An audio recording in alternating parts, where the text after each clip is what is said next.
हर हर महादेव। स्वागत है आपका आज की इस दिव्य और रहस्यमय यात्रा में। एक ऐसी कथा जो केवल एक मंदिर की नहीं बल्कि स्वयं भगवान शिव की चेतना की कहानी है।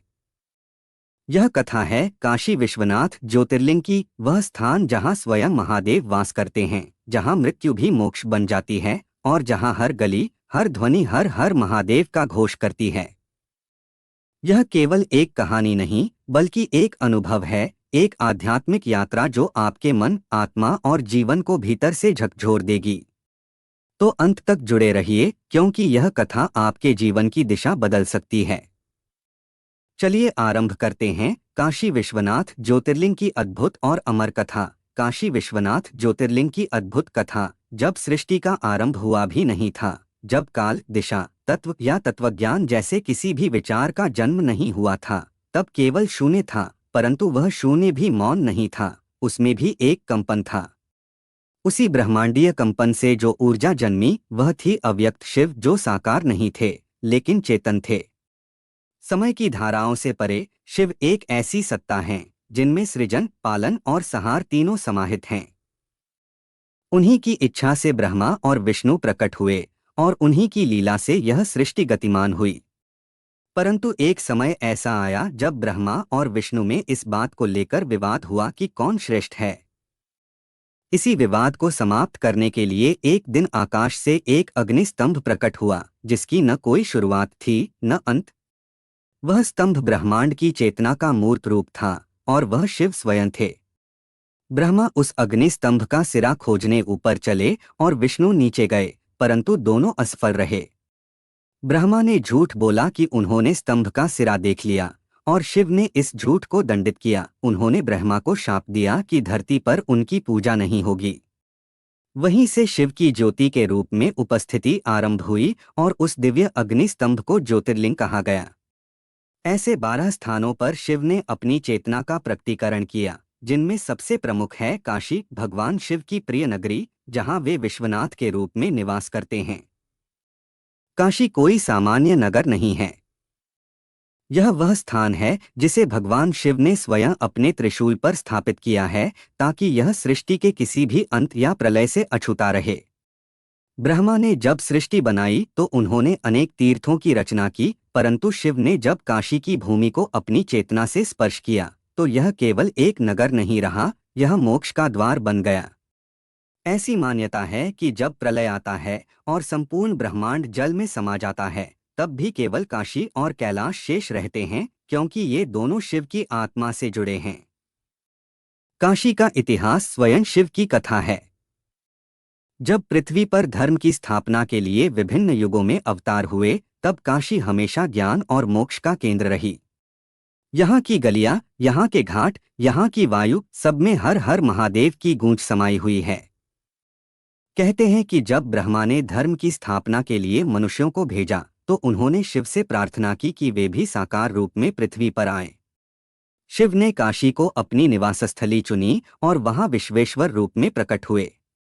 तभी से काशी विश्वनाथ की पूजा होती है और यह स्थल पूरे ब्रह्मांड में सबसे पवित्र और जागृत माना जाता है। एक समय ऐसा भी आया जब राजा दिवोदास काशी पर शासन कर रहे थे। वे अत्यंत धार्मिक और कर्मशील राजा थे। उन्होंने शिव से प्रार्थना की कि वे कुछ समय के लिए काशी छोड़ दें ताकि नगर केवल कर्म पर आधारित रहे, न कि मोक्ष की लालसा पर।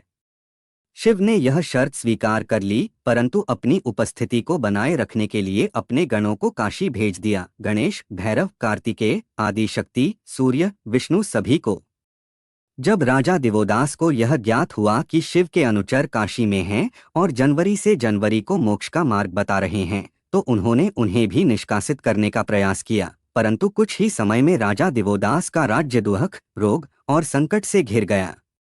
तब उन्हें बोध हुआ कि काशी की आत्मा स्वयं शिव हैं और उन्होंने शिव से पुनः निवास की प्रार्थना की। तब भगवान शिव विश्वनाथ रूप में पुनः काशी लौटे और वहीं स्थित हो गए। काशी में स्थित विश्वनाथ ज्योतिर्लिंग केवल एक शिवलिंग नहीं है, वह ब्रह्मांडीय सत्य का केंद्र है। इसे विश्वेश्वर कहा जाता है, यानी संपूर्ण ब्रह्मांड के स्वामी। यहाँ शिवलिंग अत्यंत जागृत है और भक्तों की आवाज का उत्तर तुरंत मिलता है। कहा जाता है कि जो भी व्यक्ति काशी में प्राण त्यागता है, उसके कान में स्वयं शिव राम शब्द का उच्चारण करते हैं, जिससे उसे मोक्ष प्राप्त होता है। यह मृत्यु भी एक उत्सव है। मणिकर्णिका घाट पर चिता जलना केवल अंत नहीं, एक नई शुरुआत मानी जाती है।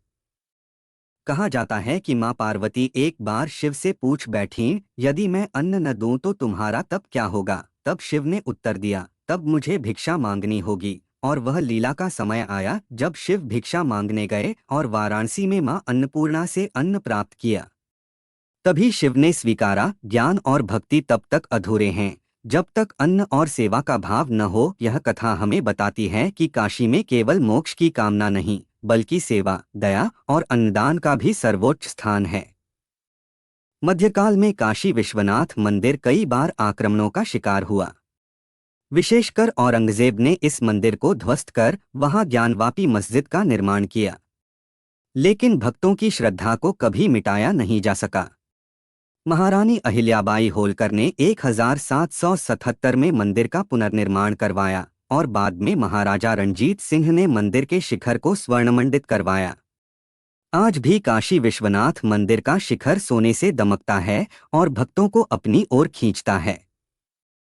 आधुनिक युग में जब प्रधानमंत्री नरेंद्र मोदी ने काशी विश्वनाथ धाम कॉरिडोर का निर्माण करवाया, तब हजारों वर्षों की संस्कृति को एक नवजीवन मिला। गलियों की भीड़भाड़ से मुक्त होकर अब मंदिर गंगा घाट से सीधा जुड़ गया है और यह संपूर्ण विश्व के लिए एक आध्यात्मिक धरोहर बन चुका है। काशी न केवल शिव की नगरी है, बल्कि ज्ञान की भी राजधानी है। यहाँ तुलसीदास ने रामचरितमानस की रचना की, कबीर ने संत साहित्य को जन्म दिया, रैदास, भर्तृहरि और वासुदेव जैसे अनेक संतों ने भक्ति और ज्ञान का संगम प्रस्तुत किया। हर हर महादेव। काशी की महिमा अनंत है। तो मित्रों, यह थी काशी विश्वनाथ ज्योतिर्लिंग की वह विलक्षण कथा, जिसमें छुपा है ब्रह्मांड का रहस्य, मोक्ष का द्वार और शिव की अपरंपार कृपा का दर्शन। काशी केवल एक स्थान नहीं, वह शिव की आत्मा है। वह भक्ति का परम केंद्र है, जहां जाकर हर प्राणी को अपने अस्तित्व का बोध होता है। यदि आपको यह कथा भावनात्मक और आध्यात्मिक रूप से स्पर्श कर गई हो, तो इसे लाइक, शेयर और सब्सक्राइब जरूर करें, ताकि यह पवित्र ज्ञान हर हृदय तक पहुंचे। कमेंट में हर हर महादेव जरूर लिखें, ताकि यह वाणी सृष्टि में गूंजती रहे। फिर मिलेंगे किसी अगली पवित्र कथा में, तब तक शिव का आशीर्वाद आप पर बना रहे।